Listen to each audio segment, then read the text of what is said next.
That's how it was. And during Prohibition, every time we went to another school for basketball or football, they'd say, "Here comes a bootlegger from Vermilion."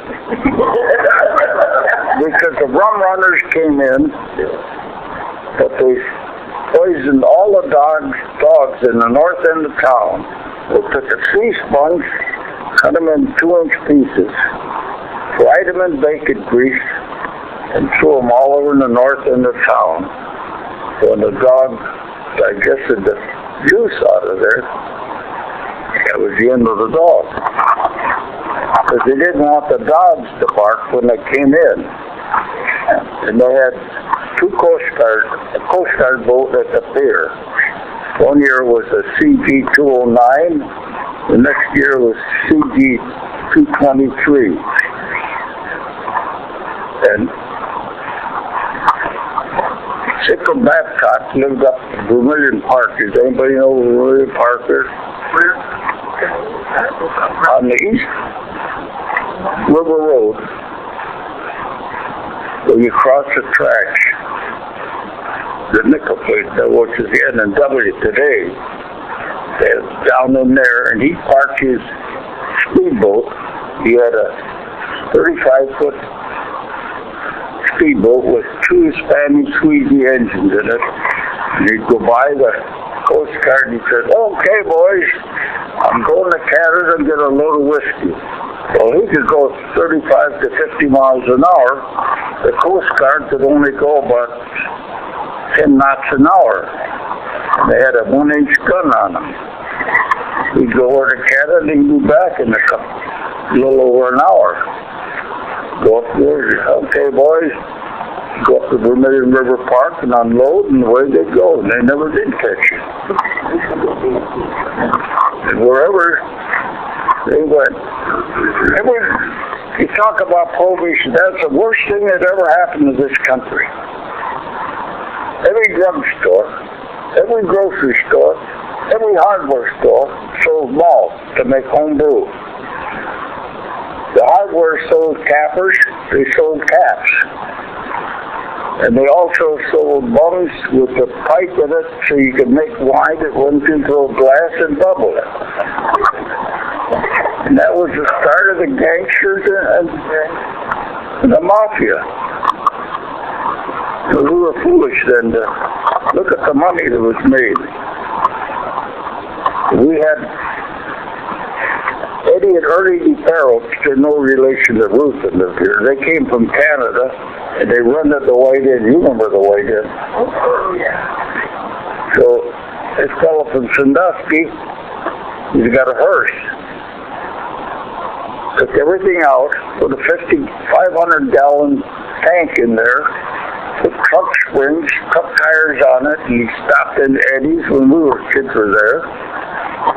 He said, "What's going on?" He said, "What do you got?" He said, "I got a load of alcohol." He said, "You'll never make it to Sandusky." He said, "I'll bet you $50 I do." So they each laid $50 down. He said, "They got every road blocked between here and Sandusky."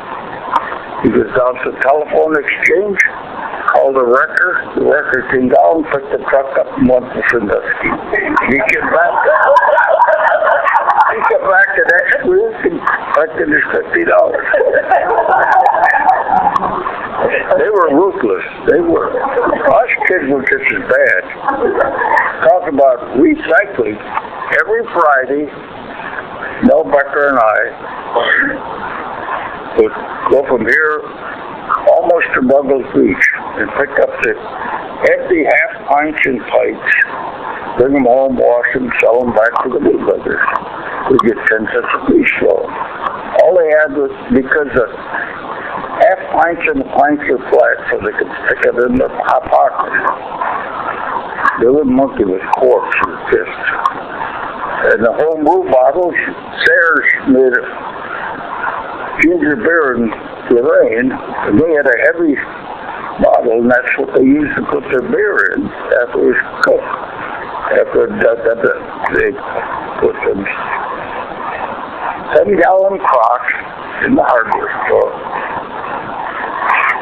a can of malt that you could buy in every store. It was either Pabst Blue Ribbon, Cincinnati Cream, or Red Top. And then some of them put a little package of hops into it and a cake of yeast. When it got done foaming, they'd bottle it. But if they bottled it too soon and stored them, they'd blow up and bust a whole bunch of them. So they always had about 3 inches apart when they stored them. There was one fellow called Sam who made bathtub gin out of alcohol, glycerin, and juniper berries. He would sell it. He'd stand up on the counter at Fergie's pool room, where Joel Kalila is now. They'd lay $1 down. They'd say, "Well, it's behind where the beauty shop was, both Bailey and Bering, and the next place was Adult Phonics. Folks had a restaurant, and they lived upstairs." He'd hide them in the garbage can or underneath the steps. But that's how we get it. When he run out, he'd go back home with another bunch, hide it in the back of the restaurant or the pawn shop.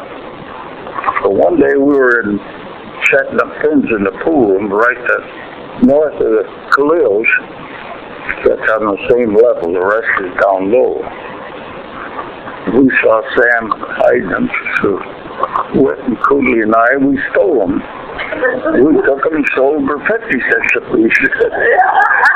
So we made $3, but that was $3. We set up pins, 5 cents a line. It was wonderful, though. It really was.